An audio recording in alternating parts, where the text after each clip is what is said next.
ভাই রে ভাই, কি যে ঠান্ডা, তার মধ্যে নাকি আবার শ্বাসকালে চান করতে হবে। মিনি ব্লগ বলতেই আছে বাঙালিদের নাকি 12 মাসে 13 পার্বণ। তো কালকে ছিল পৌষ সংক্রান্তি, তাই আজকে বানানো হচ্ছিল আমাদের ঘরে বিভিন্ন রকমের পিঠে। আবার পিঠের সাথে নাকি মায়ের হাতের সেই নাড়ু, আহা কি যে স্বাদ, বলতে বলতে তো আমার জিভ দিয়ে জলই পড়ে যাচ্ছে। যেহেতু এগুলো ঠাকুরের জন্য বানানো হচ্ছে, তো আমার কোনোটাই ভাগ্যে জুটলো না, তাই আর কি গন্ধ শুকিয়ে কাম চালাতে হলো।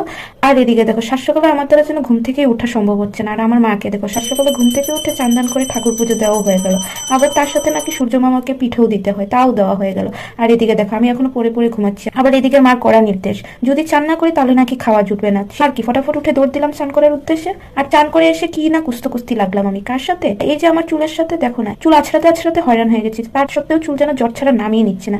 এই কুস্তির মধ্যে মায়ের মুখে গুজে দিল একটা তিলের নাড়ু, যে আমার আবার অতটা পছন্দ না, কিন্তু যতই ঘরে পিঠের নাড়ু থাকুক না কেন, খেতে তো প্রথমে হবে এই তিলকত। আর কি পছন্দ না থাকা সত্ত্বেও খেতেই হলো। তারপরে এসে পড়লো গরম গরম পিঠে। আর কি তা আমি এনজয় করি গরম পিঠেটাকে। তোমরা কিন্তু ব্লগটা লাইক করতে ভুলো না। দেখা হবে নেক্সট মিনি ব্লগ।